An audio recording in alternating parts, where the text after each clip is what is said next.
Hello everybody, and welcome back to the LJL officially unofficial cast. I am Alex, otherwise known as Goodbye Mars Swan on the internet. I am of course joined by not my colour and play-by-play, just my play-by-play commentator. It's very similar to one of our more recent casts, Initialize, otherwise known as Sam Hapgood. As always, please introduce yourself. Well, it's a pleasure to be here, Lexi. Nice to be casting with you one more time. We've got a couple of real corkers of games as well. Nightmare's going to be very jealous to realise he's not casting these two because it's double DFM games, I believe. Which are going to be so good to watch. Yes, so how it's going to be working for today is I will be casting with the lovely Initialize to begin with. We'll be covering the first two games, which are the DFM special. One of them is actually going to be our game of the week. That's how high of a bar we're going into with this. That's how insane this is. Nightmare will be coming in later for the second two games for the day. I will stay on. Not sure how I'm going to do play-by-play. That's going to be a fun challenge. Could be Nightmare taking that over as well. See what you guys decide on. Yeah, maybe you can flex between the two. Maybe you'll come up with a whole new way of casting. It might be. It might be a really unique way. Maybe all three of us in one cast would be just too many voices going off, but we'll have to find out maybe one day. And he will be casting the Sengoku game versus the Hawks and then rounding out with the second Crest game. So he's going to get both of the Crest games. I'll get both of the Crest games. You get both the DFM games. I get both DFM, which I'm more than hyped about. Let's go in and talk about those first two games. We're going to have DFM facing off against Crest Gaming Act. That is our first place team with 9 wins and 1 loss, only to Sengoku. And Crest is sitting at 5-5. They are the only team in that third place spot on a neutral record, so a lot to play for Crest. If they lose that one game, they're suddenly with everybody else, and everybody else still has a game to play, so they can mirror up with them very quickly. Crest are in no safe ground, whereas DFM, they're already locked for playoffs. We already figured that one out. They can't go out of playoffs. They can definitely drop down to being in the team that has to go through the losers bracket, but they're a lot. We'll see. And then our second... So I was just thinking specifically for DFM as well, there's a lot of pride on the line. Like they were looking an undefeated split. They dropped a game. I have to feel they're going to be coming in with a bit of pride to gain back is my read on them. And they've been playing very solidly in these later weeks. Definitely their last game against Sengoku was a slight hiccup. Definitely seems to be more of a drafting problem, not actually an on the rift problem, which...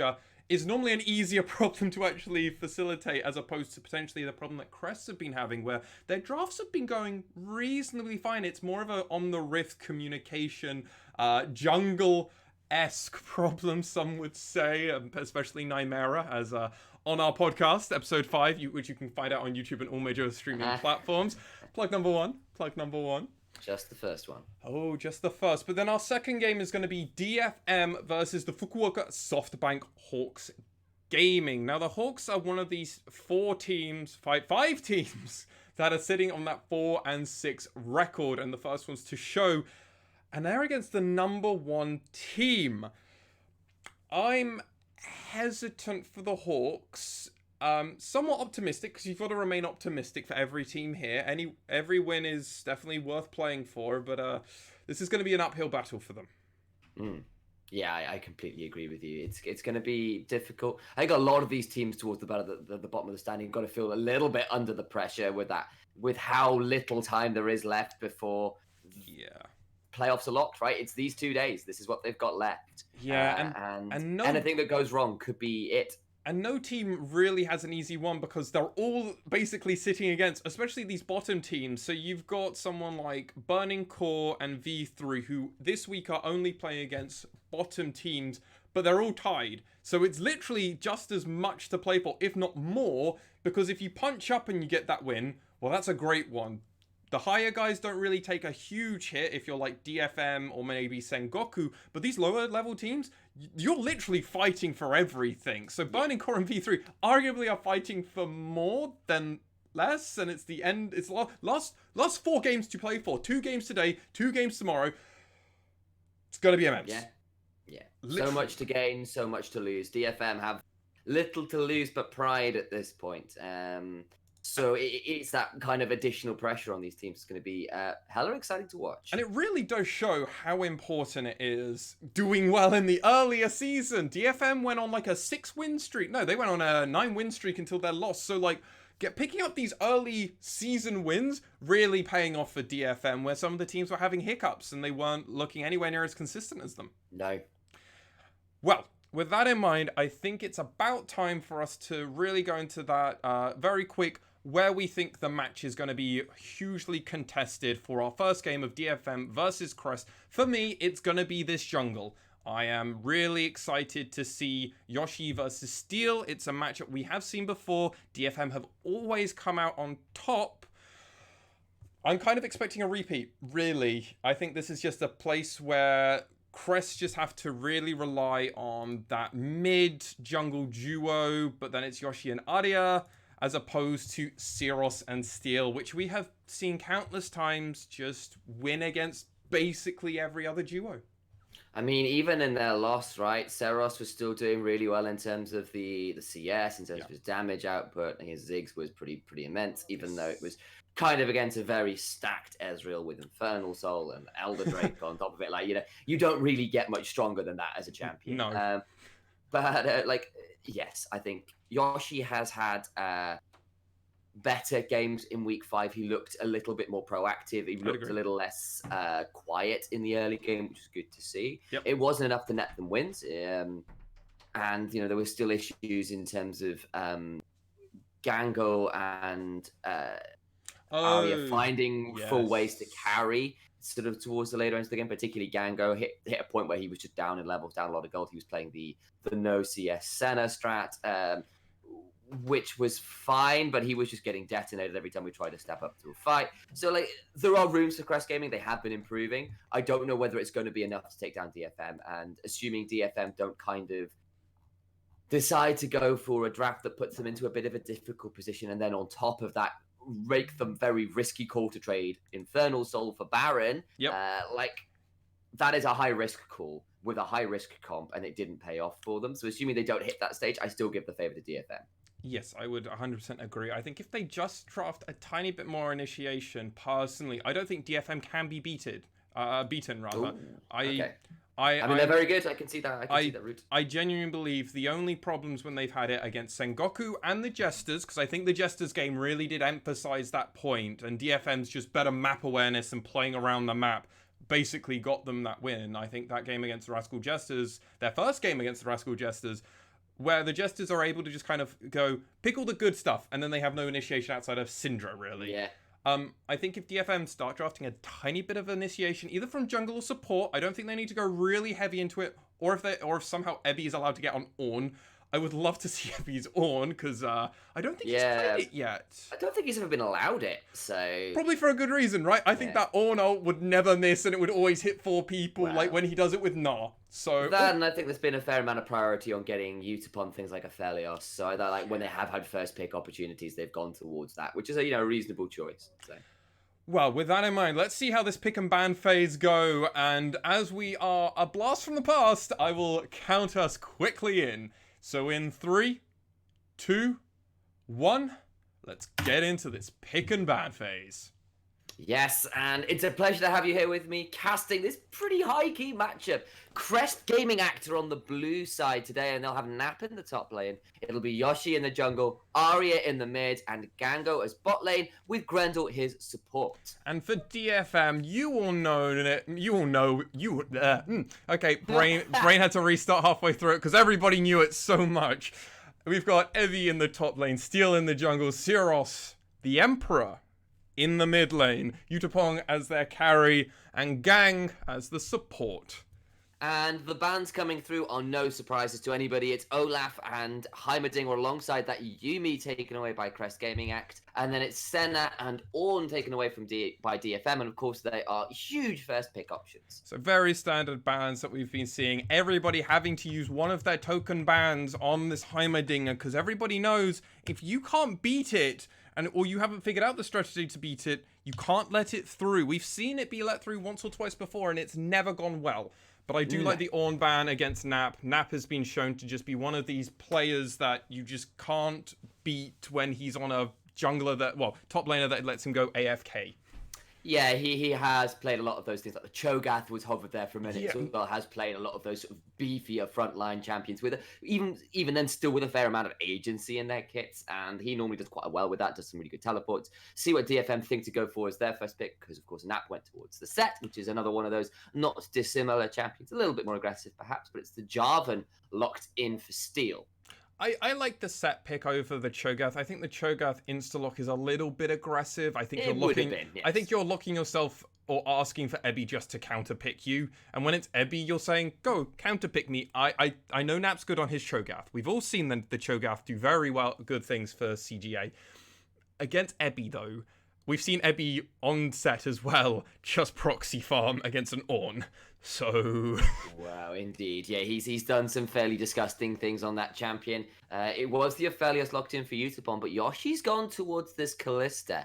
And we've heard quite a lot about how this Kalista's working, especially with things like the Taric as the support, or Nautilus, again, another good one to pair up with that, where you can just throw this beefy engage in front and do a lot of work with that. Kalista definitely turning up in priority. And I really like, actually, the Yuumi ban, the more that from CGA now. If they were always planning to go for, hopefully, this kind of setup, try and bait DFM into going for the Aphelios, now you can take that really tanky support, and now you're not going to really get punished in a lot of places now. As Syros is currently hovering that they lock it in. Okay. They do. Ebby gets the gangplank, does get kind of a free lane as such into the Set, can scale up pretty heavily. You're not going to kill the Set, of course, but you do have room to just get the free farm, and that's always a nice touch. And you get the scaling option. Absolutely, you do. That's a big thing. Kind of like a bit of a fun point as well. There's been some rumors, and I will call them rumors. Okay. Because that's what they are. But a couple of analysts have been calling out Kalista top as a possibility. So it might be a bait and switch yet. We have seen Kalista top where you kind of rush Sanguine Blade, don't put anything into the W at all, and you can sort of like bind to people like the jungler or the mid lane as you kind of need to. And do some pretty disgusting things with Sanguine Blade first item top. So I doubt it, but if Nap feels really confident, could be an entertaining thing to see. LeBlanc and Thresh banned, though. I mean, I just don't think that's... I don't think it's as good against a Gangplank, right? Like, Gangplank's one of the few champions who's just like, if you want to do that stuff, that's fine by me. I'm not sure with you. Can you cleanse the Ren stacks? I don't actually know. I'm going to use my color commentator initiative and say, I don't think so. Good. All right. If someone knows otherwise, do tweet at us. We'll be corrected. Yes. As part of that, those last two bans, Silas taken away from Arya, who had a god tier game on that yesterday, and Leona taken away as well. Yeah, the LeBlanc ban, I think, is also pretty standard. We've not seen Syros actually play him yet, or play her yet. So it is very interesting, the Zoe ban, the LeBlanc ban. We have been questioning, and we did even say on our podcast, can Syros play these champions? They keep banning them, not allowing the opposite, or fine with playing against these champions if they have to. Not doing it very interesting, whereas we saw two support bans for CGA in that Thresh and Leona, and then Gang just goes, well, I'll play my Taric again, I don't really lose much. And they already have that initiation, which I said in the pre-show. Steal on this J4 basically fixes half of the problems I've been saying that DFM has been drafting. Oh, he definitely does. And Taric with Jarvan, when you can throw that Cosmic Radiance down on the Jarvan as he goes in, is very strong. But Arya going to be defaulting back to this Echo in the mid lane. Even when they lost on it, he looked pretty good on it. Sejuani in the jungle, that's double, well, triple, so much engage. I was thinking, how much double engage? You've got Nautilus, Sejuani, and then a Kalista. Fate's call to throw that Nautilus as well. Echo can join. There's a lot of definite dive and bouncy castles that could be set up. I don't like the Cassiopeia. I would have really liked Syndra. I would have really liked a Syndra. I think a Syndra really fixes a few problems in this comp. You can really pick up a lot easier with a Syndra as opposed to Cassiopeia. We have seen Syros' Cassiopeia be very strong, but I think it's fine. It's one of these things where I look at it and I go, is this really what you wanted to echo? Right? Well, the reason I say potentially is that actually Echo's not bad at denying Syndra's ult. You pull the Chrono Break, assuming you're not stunned, and you can kind of ignore it, whereas Cassiopeia does have that potentially more consistent damage, and as Echo kind of tries to phase dive forward, you can pull off a Petrifying Gaze, I'd imagine. So there are some rooms there, and things like the Grounded, as Echo's trying to dive around, can be a bit miserable for him, potentially. Yes, it also does prevent Grendel from being potentially thrown by Gango as well, if you're able to get that off as well. So it's like it's definitely an interesting opportunity as we Go in. I think this is DFM fixing a few problems, personally. It's a lot more competitive. I think I agree. It's a slightly more competitive draft this time around. Yeah. I do really like Crest's, though, lineup. This Echo, I think, has solved potentially the only problem where I was thinking, oh, well, if they go for a very squishy AP mage, this comp has got a lot of engage, but not a much actual follow-up outside of Gango. But I think Echoes are in a really good spot, and we've seen fair few in jungle Echoes, specifically from Boogie, obviously doing monstrous things. Yeah, and you know, 2 items are hit by the Echo and the Callista. They go in with a Sejuani Nautilus set, Fate's Call, and the mid-game fights are going to be real. The side of DFM, I get the impression there's a little bit more scaling. Cassiopeia, Aphelios, Gangplank all want those items on board, but if they can weather some of that mid-game storm, I think they're going to be in a position to do a fair amount themselves. You know, Cannon Barrage on top of Jarvan, Cataclysm with a Taric. The Cosmic Radiance on top is no mean team fight feat either. So actually, I think it should be a fairly competitive game, at least from the drafts alone.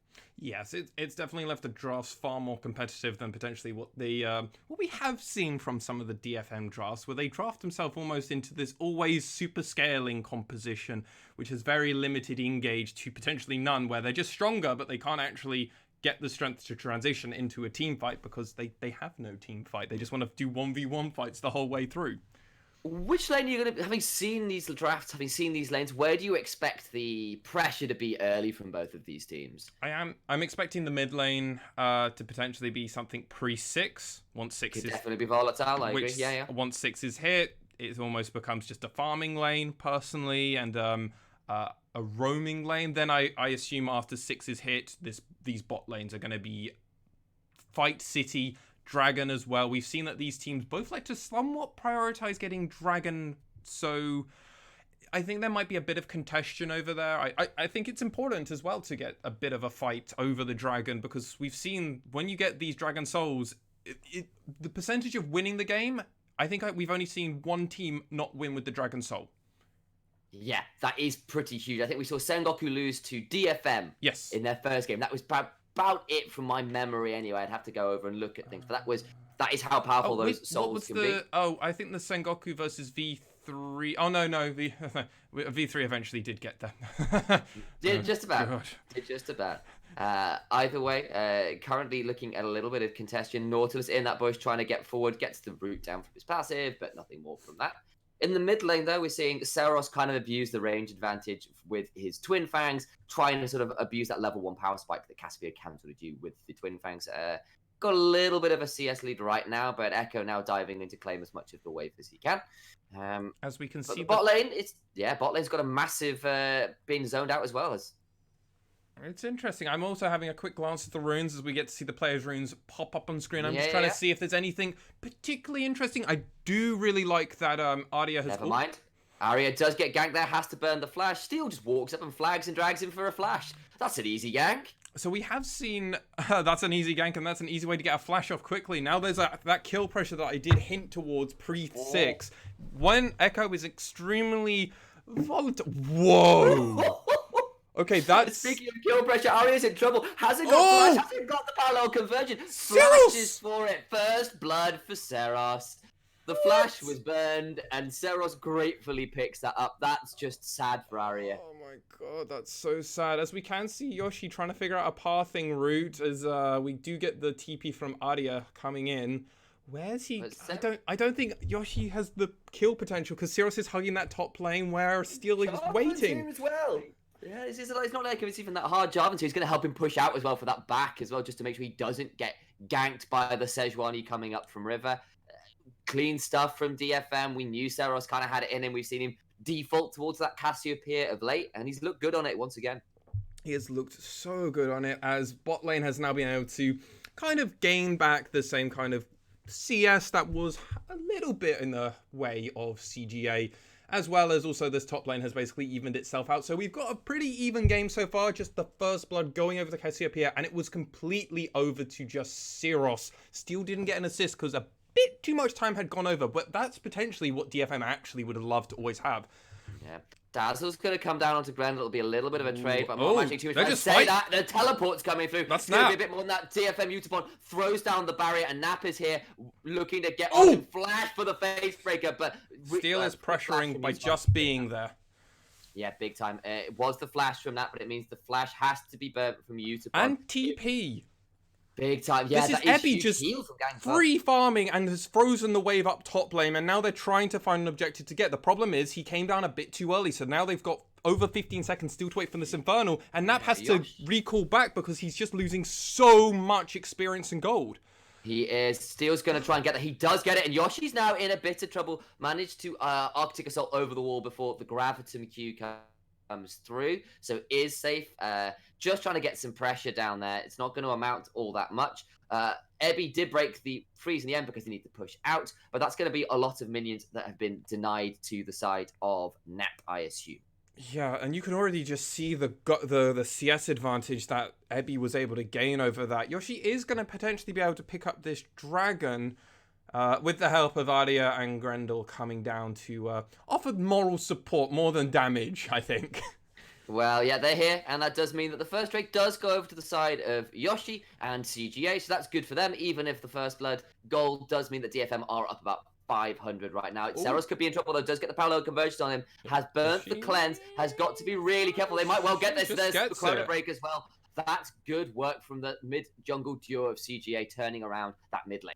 I mean, Seros had already used his flash when he tried to get the 1v1 kill on Aria, which he did get, but then he had to use his cleanse there. Used it a bit too late in my eyes and got horrendously punished for it.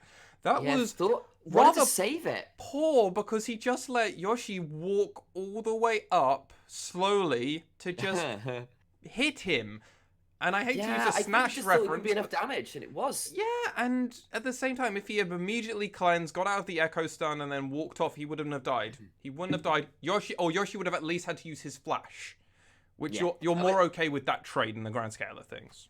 Yeah, potentially, exactly. And either way, it does mean that Aria is back at parity with Seros, both in terms of the CS and the gold. I mean, it'll be a slight advantage probably towards Seros just because there is, in fact, the first blood gold tacked on top of just the kill. Agreed. But it does mean that mid lane is as even as we feared it may be, and especially as a tier for Seros. Well, he's just down in damage right now. Oh, so much so. But that's kind of the nature of how the game can progress through the early stages. You definitely can fall very close to just basically being net neutral. These early games, some of these AP mid laners such as Cassiopeia, Syndra, take a little bit to get online, but when they hit their item spikes, they get horrendously scary. Yeah, that's potentially very true. It's a hook onto Gang, but it's going to be turnaround Dazzle, and that'll be the end of that. The top lane, though, that's a 10 CS lead for Ebby. We did kind of call out early. The teleport from Nap did cost him a couple waves, and that's kind of leveled out to a good first buy from this Gangplank, who's got a Sheen up on just a Doran's Blade and a Doran's Shield for Nap. So it does look like Ebby is going towards the way of a standard Triforce. He's going for the very simple Triforce build. It's interesting because you sometimes see some Gangplanks go for the Black Cleaver first, where you see the Really? Yes, so the heavily aggressive solo queue players do... Ooh. Nah, didn't predict it too right. That's the end of that parallel conversion. So continue. You do see some of these very aggressive solo queue GPs when if they get a very slight lead or they get a first blood, commonly they go for the Black Cleaver because you just have so much ability, just kill potential through people. But interesting. It's something I've seen on solo queue. It's not. I'm not recommending it, but the rise of Black Cleaver could be coming as. Ooh. What also out there is a dive on this bot lane. The Cannon Barrage comes down. There is no level 6s, which means Gang just goes down. Utapon about to follow. You feel the bounce hounce is complete, and that means CG are going to get out. Aria has got the chrono break though, and Seros is just a little too late. Unfortunately, that is a double kill against DFM, and CGA feeling very happy with that. They're now 3-1. They're up 1,000 gold as a result of it as well. And this was just so well played by CGA. I'm not really sure what DFM were doing. They got the wards out late, the players weren't around, and they walked through vision. They actually just walked through vision. And they decided to go back in. They thought they could outplay it. They thought with the Cannon Barrage they could clean the wave quick enough, but no, Gang gets blown up. Maybe they were like, because you saw Utapon tick over to 6 during that fight. Maybe they were hoping to try and get Gang to level 6, get that Cosmic Radiance down. I don't know. Either way, it's a clean dive, and CGA come out 2 kills richer for it. Well, Gang still doesn't have 6, so whatever the... Ooh! Fight onto Yoshi, who's now in the Cataclysm. They'll try and kill him. He flashes out. That means Steel's now in a bit of trouble. Flash is away, but Gango is flash. He's doing all the work here.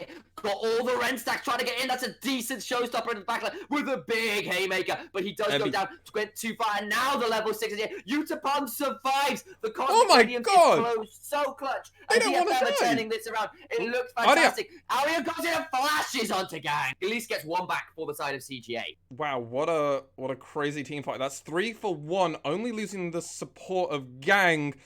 That... Okay, well, Clutch level up. So we've always said that CGA are one of the teams who want to always go for the hype reels. They're basically the FaZe clan of the LJL. They want to make the hype videos, the compilation vids that everybody tunes in for. DFM are trying to match them with that pace, and so much to cover in this replay. Yes, there is. Look, Steel gets onto Yoshi. He flashed out. Looks like it's going to be over. But then look at the backline. Look at Gango. He's free hitting. I thought this was done.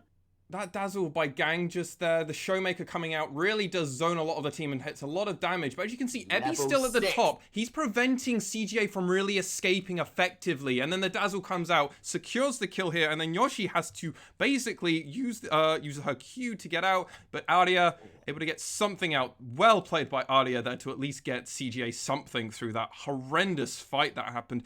And DFM are able to get Krabby for it. So they do get that Rift Herald. Lots of value. Sure. Yeah, Yoshi's going to start up the second Drake. It is the kind of response for the Heralds. That's good for them. Aria is really damn strong at 3-1-1. Has got himself a proto belt complete and is very happy. But I think Steel's about to drop this Rift Herald in mid lane. I'm not sure Aria wants to sit here and take it. Yep, there comes the summon. They're going to try and get towards this Drake and contest it. Yoshi's had to pull away, so it will be a contest over this Ocean Drake.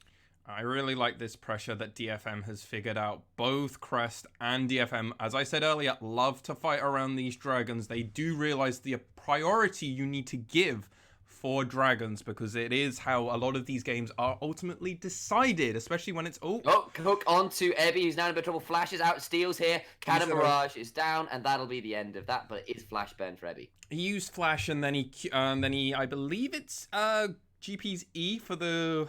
oranges? Oh, the W, yes. His oranges are on the W, yeah. E is the barrels, Q is the parlay. Right, that makes sense. Been a hot minute since I've played GP, so do forget and do forgive me, dear viewers, but yeah, that's not ideal for Ebby. Having to use the flash that defensively is not something you really want to have to do as a GP. Oh, as it goes on again. Here goes the teleports here. It's 4 members down here. But Grendel's taking so much damage. Has to stopwatch. Ebby at the back here doing his best. That means Steel is down. Ebby's hit, but so is Gang. The Cosmic Raiders is down. It comes in! Grendel's going to go down. He's dead. No, he's got a stopwatch. He's fine. And that means it's going to be try and outplay. Ebby's in behind. Going to try and get maybe a trial by fire onto Grendel. The stuns from Gang might be enough. Running at me. The parallel convergence is coming down. Grendel survives as well. Another clutch dive with the power of the awesome item that is Stopwatch. And the other thing that CGA, why I believe they were so happy to commit so much to that fight, is they knew that Ebby didn't have Cannon Barrage. He had already used it for that disengage previously when he was arguably already out and safe. That ability to know that he doesn't have that huge defensive tool, allowing CGA to do this continuous dive, having so many stopwatches and like just so many ways to disengage and re-engage. Oh my god, these hype reels FaZe Clan would be proud of CGA. DFM was so close to turning this around as well. Gang, you can see, is wandering down, thinks he's going to be here in time, but the teleport comes through. And Grendel gets Fate's called away first, and that's massive. Survives and gets the kill onto Steel does nap. And then the Cosmic Raiders looks like he's going to turn it around. No. Doesn't... Oh, man. Oh, my God. Juggling this tower was so well done by the side of CGA. 2 different members ended up using it. Grendel into Yoshi into Grendel again. So well played by CGA. Juggling turret aggro that well in that much of a team fight is truly impressive. Yeah, it is, and Aria is kind of been the beneficiary of a lot of these guys. Look at that gold for that mid laner. Oh, 1k basically advantage for Aria over Syros. Yeah, it is big indeed, and like that's going to be pretty huge. Has got a lot of damage, got a lot of items. I think he's 4-1-1 at this point. 9 marks on his Dark Seal, looking pretty strong. They're going to try and get on to Grendel, but that means he's going to get turned around. His miasma in place, no stopwatch this time. Has to flash out under this tower. The cannon barrage is down onto Seros. He's going to take a lot of damage, and that means he does just go down. But they have to flash out to CGA. They're stuck under tower. I don't think that's going to survive. Cleaned up by Ebby with the tower shot. 1-for-1 on the top side. And that was 3 versus 2. Well, more like 4 versus 2, and then 3 towards the end when Steel was able to make it in. CGA are really playing this group game, and they really want to end this game very quickly, which is... Aria getting stunned under tower, but he's still going to get it. It's just going to be slowed down. Gango flashes out. It's a good flash. Steel now in trouble, taking all the red side. Grendel's going to get tagged out. Does go down. It's a good cataclysm in return, and Yoshi's now in trouble. Can he get out of the trial by fire? Is huge, but it's not enough damage from the true damage burn. No, does survive. Gang gonna come up, but Gango now on his own with no mana. Aria's gonna try and get down the parallel convergence and turn this around. Dazzle's at the wrong angle. That means it's gonna be another dive in. The parallel convergence, the chrono break is still here, but here comes the cosmic radiance. Means that Gango just goes in too deep. Doesn't assume the invulnerability will come down too soon, and this time CGA stepped way too far. They're just fighting for the sake of fighting now. Okay, this is just a CGA game where they're trying to be like the VGS. They just want to fight over everything. It's kind of wild, and not what we've seen from either of these teams before, especially DFM, who we've seen win games with only about 6 kills across a whole game, and now we've got both teams 16 kills in 16 minutes. Let's round up. That's a kill a minute. Initialize. What? It is. What is going on? This is a DFM CGA game. And look who's picked up these recent kills. Ebby of all people. He's 3-1-3 out of nowhere. They tried to dive him and shut him down because you can dive the gangplank, right? You can put him in a hole. But this isn't putting him in a hole. This is like putting him on top of a tower. This man is really strong. He's got a Trinity Force already at this point. That is a very quick Trinity Force in 60 minutes in this game. Already with another longsword. And Merc Treads. He's ready to fight everyone. Yeah, he is. And a GP scaling this quickly, I think this is actually backfiring a little bit for CGA. They wanted to play a very fast game. The problem is, if you play a fast game and the person that's picking up the other side's kills when you play a fast game is a gangplank, that's somebody you can't 1v1 and you can leave them to AFK split push, as DFM are able to get this dragon and run out with very little contestation. Yeah, they do. And it's not just that as well. Remember that miasma there was really clutch because it meant that the Arctic Assault couldn't come in from the Sejuani. He couldn't get into contest. It's an easy pickup. And that's second Drake now for the side of DFM. We're going to start stacking these Cloud Drakes. And they've got a lot of champions who enjoy using their ultimates on cooldown. Things like Jarvan will always be looking for an engage with that. The Taric Cosmic Radiance with how often CGA are looking to dive DFM can be pretty powerful. And speaking of going in, Steel's gone very deep. Going to go flying forward. The Cannon Barrage is in behind. And Seros is here. Going to use the Petrifying Gaze, but it's only as a stun not a stun, as a slow. Gango gets to Fate's Call his Nautilus out. That's a couple ultimates there used by DFM. The teleport in response from CGA, though. Wasn't sure why they decided they wanted to fight that one.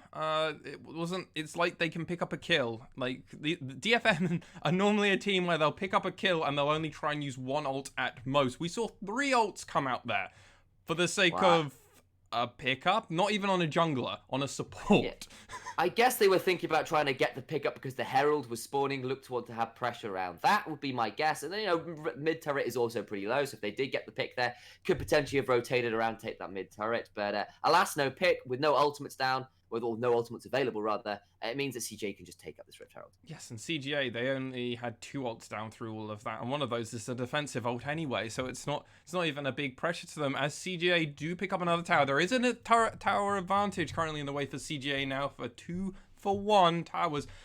Will make this mid-game rather interesting as we do slowly progress into it. Arya definitely the max damage king currently for CGA, as he does pick up that oh god, that's an item I've played lots of. You can do it. I know what its abilities do. It makes your magic damage more impressive when you do an auto attack after you do an ability. Lich Bane. You're looking for. Thank you. An item I've picked up too many times to count as a Diana main at one point or another. Yeah, of course.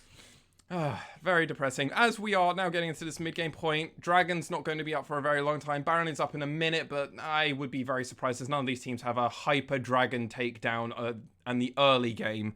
Late game, different story with Syros and Gango both being playing champions who are very able to delete a Baron in the late game, but in this early game, it'll take them a little bit of time. Yeah, I mean, Callista at this point at least has got the Blade of the Ruin King on top of her Ren stack, so definitely going to be taking them fairly fast. Seros, I agree, Cassiopeia's always got the problem, right, of mana. She can take Barons really quick, but that's only as long as she's got mana, and earlier on in that game, you run through that pool particularly quickly. That second Rift Herald, though, was summoned in the bot lane, and that means that Arya is getting more free time in her side lane, going to get another turret, you imagine, though. Ebby is here, probably only going to be half HP in the end, actually. Going to try and clean this out. It's going to get behind it, take out the eye. Yep, turret survives, but Arya does get that third turret of the game for CGA, who are now 3-1 in that score. That's kind of surprising. CGA are definitely playing around the map slightly better than DFM. DFM decided to go for the dragon. They wanted to secure that dragon with a little bit of pressure and map control, but then they did concede the Rift Herald, which some people say they don't care about Rift Herald. Some people really aggressively care about Rift Herald, and I think that's an interesting argument. The problem is DFM, 2 dragons off, we are on an air rift. It's gonna, well, Cloud Rift rather, it is gonna make it very interesting. And see, I do believe actually DFM are playing a Cloud Rift comp, which is rather fortunate for them. Yeah, there's a lot of movement speed there, which is going to be pretty glad to have. Things like the Cassiopeia don't have a lot of inbuilt mobility themselves outside of the Serpentine Grace in the passive. Always like a little bit extra movement speed. Obviously, she's a snake. She can't wear boots. So the additional movement speed is always nice. And, you know, Jarvan, a bit more mobility to get himself into fights is always nice. Things like the Dazzle, Tarek always as easy well. to reposition, all that kind of deal.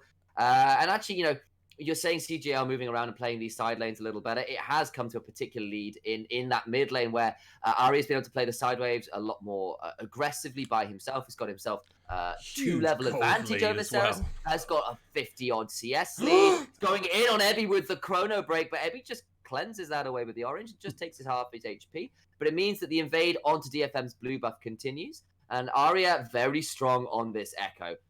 Got himself a needlessly large rod as well at this point, probably looking towards a death cap third, which won't be as far off as you think it is. Probably not. He's got so much gold currently, and well, in his items, relatively, should I say. He's got a huge shutdown gold, so DFM will probably licking their lips at the opportunity to potentially kill Arya as this dragon does spawn. DFM are not really based around the map. Syros is in that top lane facing off against Nat. Nat does have a TP. Syros has a cleanse, so it's going to be rather difficult as DFM just have to concede the Drake over. Yeah, I think they do. There was no vision in there either. It's only second Cloud Drake, so it's not a big problem. In some ways, it does present the game to sole point. But on the other hand, the fact they did pick up the Cloud Drake earlier meant that CGA aren't at it either. And DFM, we did say earlier on, kind of wanting to get some items once their Cassiopeia and their Aphelios and their Gangplank before they're truly looking to fight all the time. And CGA have kind of got their items on their main carrier of this Echo, who is disgustingly strong and takes down another turret in this side wave. Evie just can't clear the wave quick enough. And with the chrono break available, you know, Arya can just sort of dive in, chunk out the gangplank, dive out, do it again 20 seconds later. It's all very frustrating. I mean, think about it. Look at the side of CGA versus DFM. Basically, everyone is basically a parity, or DFM have a pretty large lead, except for the mid lane. Except for that mid lane, it's just Arya. It's the Arya show currently for CGA, as the rest of the team just are backing him up in every sense. Either that's basically putting map pressure so DFM can't really collapse on Arya, or it's just the rest of the team pulling pressure and forcing them to respect the rest of the team, so Arya just gets to split push, and it's been working lovely. It's also really impressive that Arya is so far ahead that Gangplank, even with a very early Trinity Force, and Steric's Gauge looks like came in, can't even really stand up to him. Not right now, but let's look at some of the other items that have come in. The Steric's Gauge now complete for that Gangplank. We're looking at a Hurricane in for Utapon, which is a big deal alongside that Essence Reaver. That could be a bit of a turnaround for them. But on the other side, that is Blade of the Ruin King, Hurricane for a Callista. So good with those Ren stacks. We've seen the Proto Belt, Lichbane, Needlessly Large Rod for Arya as well, who's probably not miles off a death cap. Actually hasn't backed in a while, probably looking to try and get that on his next back, or at least another needlessly large rod, and see what happens when he does back. But, you know, both teams getting to that point where they're probably ready to fight. Yeah, it does look like DFM are very much poising, trying to go, we really want this. We really want to open up the mid lane. We want to get this turret down, and they do. Yeah, that's good news for them. One that brings up that turret advantage back to only a 1 deficit as opposed to the 2 that it was. Once Arya did get that second bot turret for them, so now that's really good. And DFM, Gonna try and go in on Grendel here. There's a dazzle there as well, but look where Gango is. He's gonna be able to face call him out. There's the fate skull, but Steel is here looking to get in behind. Potentially the teleport now burned by Arya to come into the fight just in case. Grendel Not has huge been... amounts burned by DFM. That's the ult down from Gango. Oh my god, Utapon! But Arya survives and the Cosmic Radiance here, and now Arya's in trouble. Look at that. He goes down. He comes in. 1,000 shut down to the Jarvan. Thought he could get not enough, but Gango slays Steel in the back end. All the Ren stacks coming through. He missed. The Moonlight Vigil misses, and Gang's now in trouble.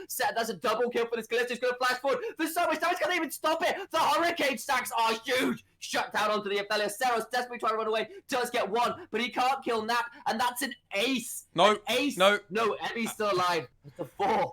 It's a 4 for 2 in the end. I got too hyped. I didn't realize Ebby had got out, but that means... So oranges do actually clear the Ren stacks because he ate the orange just before Gango went for the cash in his stacks, and it didn't do any damage to him. So I'm confident now in saying, unless Ebby's just that tanky potentially through Styrix Gauge, I'm not sure, as he does come in for this steal. And there is no smite. There is only Rend. They're going to try and get Gango takes a huge chunk, and I think that might be enough to force them off this Baron.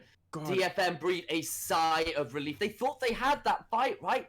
They had it. They got onto the Echo, and they forgot that Callista is still really strong at this point in the game. Yeah, that was one Arya being able to take so much damage and also dish out so much damage, especially onto Utapon in like the space of a second. Basically had him from like almost full to 0 as we see this replay coming in.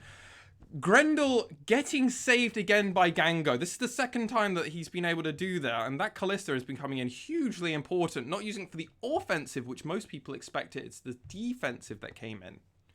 Yeah, and then let's have a look here. We're going to see, look, the parallel convergence lands onto Utapon. He flashes out, but that's like a Q auto with the Lichbane proc and the parallel convergence passive, and then Arya does go down. The Cosmic Radiance is in, but Gango China just gets to attack people who aren't on the Cosmic Radiance, and he's not touched. And then also Utapon missing the Moonlight Vigil there was just so backbreaking. It's like, what? How do you miss it that close, really? Honestly, that you do have to critique there. Like, missing that potentially cost them probably several hundreds of damage, which potentially could have killed an extra champion, which turns the fight into maybe a more of an even one, and then Ebby doesn't have to use his TP. Well, it would also have been a route, right? Like, if he pulls the Q active out onto Gango, that Callista can't move around, could have been dived on in a lot of trouble. Parallel convergence is in. Nope, not going to go in on that. And DFM have earned themselves priority around this Drake for now. CGA over the back, they're looking to fight. Look at all the ultimates that are up, namely all of them. Ooh. This could be huge. And then coming Glacial Prison. Naps in the backline, but doesn't get that in. So I think it's DFM's now. And that's a huge amount of damage. The cannon brush. Arya destroys Seros, but he does have to chrono break back out. He's still going to go, he's still around. And actually, it's just a 1 for only. But look at the damage from the barrels. Another Moonlight Vigil missed. And it is missed, but it does mean that Drake is picked up by DFM. It's a 1 kill deficit for them, but they do pick up that third Drake for themselves, rather. It's a second Cloud Drake. Oh my god, this game has been just so insane. Fight after fight after fight. Basically, if it's a minute going off on the timer, they want to get another kill for it, as we do see CGA starting up this Baron, as DFM quickly are aware of it and do ward to see it. Oh, going in is Arya. He's got a decent amount of damage on it, still trying to stop the steal attempt from he missed Jarvan. Going for the chrono break back. He's going to have to dash out with the phase dive. And they have to disengage. CGA have to pull off their health bars, are just too low. Yeah, once the chrono break is used, CGA have to. But look at how quickly, if you just pay attention to Echo, where Arya's name is, that chrono break is already half done. That cooldown timer must be about 30 seconds, maybe at most. Meaning it's just every team fight, he's able to just have it up again and can keep fighting. But the second it's gone, CGA need to think about disengaging. I imagine he's at like 30% CDR with items and runes, and then on top of that, he's got the Cloud Drake to lower his ultimate cooldown, and level 16 as well. Yeah, that chrono break is on a really short cooldown right now. It's already up. It's already up again, and Gango still doesn't have it up. That is That is crazy, the CD, which just implies how much Arya and the team of CGA want to just keep pushing all these fights, because they still have the aggression. They can still fight very aggressively, because the second they have to use the chrono break, they can then disengage, but they have huge amount of burst potential, as DFM are poising up for this Baron as they do start They're it. starting it this time, and again, we talked about it earlier, Seros on this Caspio can shred it so fast, isn't currently doing damage to it, looking to try and bait in CGA are DFM, who are at a point now where they are really strong in a fight. Assuming Arya doesn't delete someone in the first moments, the Cosmic Radiance can calm down and the fight can get turned around real quick. But because of the way they position it, means that the priority on this mid lane tier 2 for CGA. And Arya just takes the mid turret for free. They did all of that. DFM probably hoping that CGA get curious. CJ weren't even curious at all, and they just immediately started pushing as they now clear out DFM's vision and reset around. That was very well played by CGA, doing minimum amount of pressure for maximum effectiveness. Yeah, and this game is so close. It's about a 2,000 gold lead for CGA, but at 30 minutes into their game, that difference means very little. Look how much of that is just on Arya as well? That 100 CS advantage against a Cassiopeia. You don't get that. This is also Syros. He's not going to not miss farm for the sake of missing farm. This is normally the man that beats everybody in CS, and currently this is what behind. Well, yeah, this is what happens when an Echo gets snowballed in the early game. A couple dives gave him some kills, and he had free reign in any side lane he chose to go to. Whereas Seros has kind of been a little bit timid trying to find those waves, and that's the problem you have when you potentially this Echo comes diving at you in a long lane. Whether or not you can miasma him for a brief moment isn't going to be enough. And yeah, Arya very much in a position to affect how this game ends up. Level 17 as well, the highest in the game right now.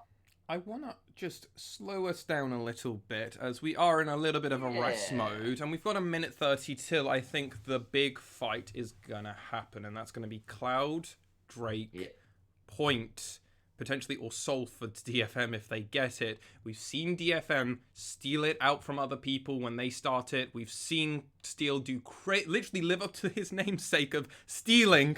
And, well, CGA have to be worried, because if they miss this, a lot of the... as DFM are... Shirelius is popped. They were thinking about that.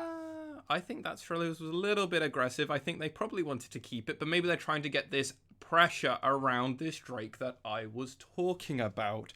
Getting into position faster than CGA are expecting, getting all these deep wards that we do know that Gang loves to put out.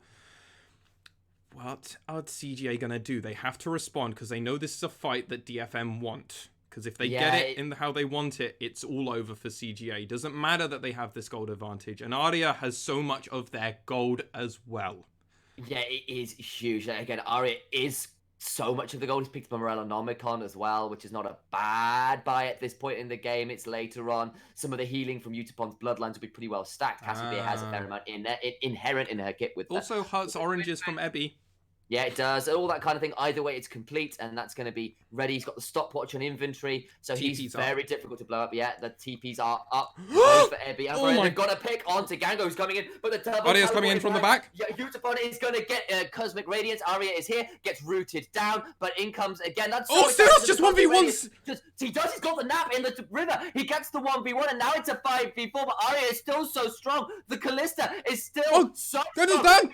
Gets on top of Gango, can't save him this time, and the crescendum. Gango, you can't fight Syros. Here. Gango, you can't fight him. You can't fight him. He's so strong. He's level 16. Has to burn that flipping QSS to stay alive. Those chakrams was the word I was looking for with the crescendum. Enemy! They're looking at God! With the barrels. Ebby, they're trying to get onto Gango, but Gango and Arya do survive. But they're running for the Drake. They are, and they got a 2-for-1 in the end. That clutch 1v1 in the river was huge versus Nap. It's going to earn DFM the soul. It's going to see what they're going to see whether they can focus back around this dragon as well, or this Baron afterwards maybe as well. But those death times are quite low. I feel amazed. I want to see the part where Syros just 1v1's Nap, and it didn't even look close. And has Syros has hit a breaking point, I think now. Ooh. Here we go. I want to see how it is. Oh, it's the teleport. He stops the teleport with the miasma. The grounded is huge. And then he chases him down with the poison. Tries to flash, misses the facebreaker because of the Banshee's Veil. gets the shutdown for Seros. That was so clutch. You can be behind the entire game. God. It doesn't matter. Aria's so damn low. Might have to chrono break out, but he's so... He can't so chrono low. break. If he chrono breaks, he goes back in. Grendel's dead, and that's a massive petrifying case. Seros is running over these fights. This snake, poisonous, venomous, and absolutely deadly, picks up 3 of the kills there for DFM. I think Ebby got 1 actually, but it was huge. Baron now over to DFM. Their comp is online, their damage is online, and the Baron and Cloud Soul are there to command.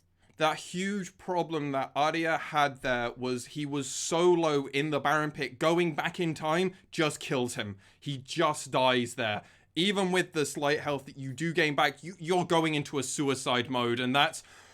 Oh my god, I think Arya wasn't able to fully carry this game for some reason. There was just a few too many pickups that happened on sides when he wasn't quite aware. Losing Nap in that first fight, basically meaning you're fighting a 5v4, well, a 4v4, losing down a member when Syros is able to come in. Again, happening again for them. Ebby pulling off an incredible cannon barrage into the barrels, which just basically destroyed any hope and opportunity that CGA had. And Arya being not in there for that second Baron, for the Baron fight, just means DFM get to run over the rest of this game and have full control of the map now.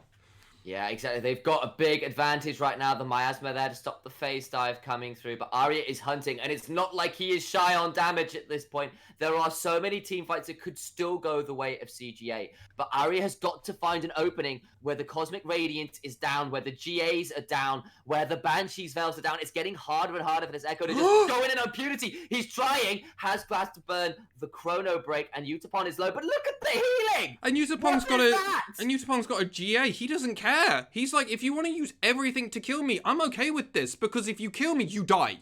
You have to die or commit everything. Steel's just stopping CGA from backing. It means that Ebby gets a free push on this lane over here. It's just Nap here. And Nap can't do it. There's a 3-level advantage.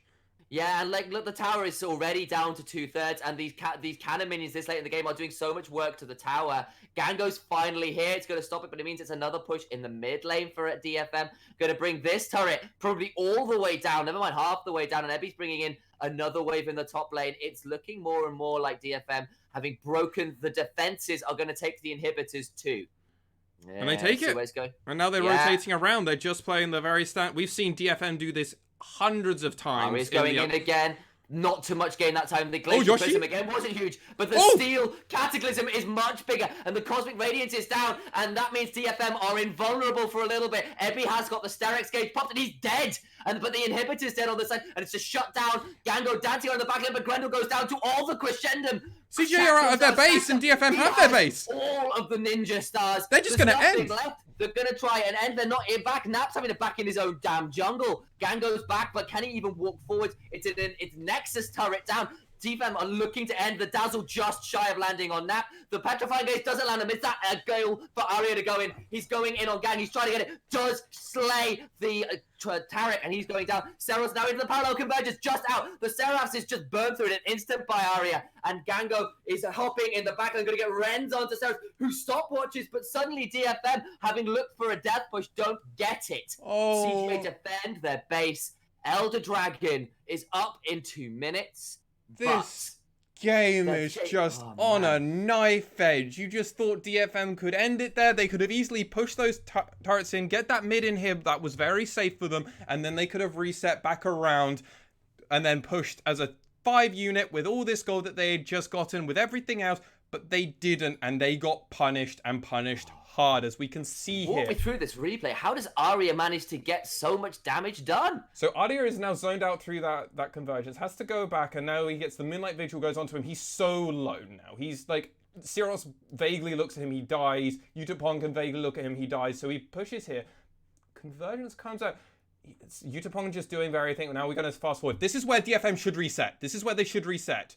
Because now Arya has... They get the Nexus turret at least, but then, look, they got a route onto Gango, but where is this coming from? Like, Arya's just got so much damage, and the Petrifying Gaze missing. It's just free reign for Arya. And now Arya just gets to go fully in and do all that max damage, goes back with his ult, and now he just gets all the resets. Syros is no ult now, has very limited what he can do, and Arya is just going to play with Gango and say, hi, let's get kills.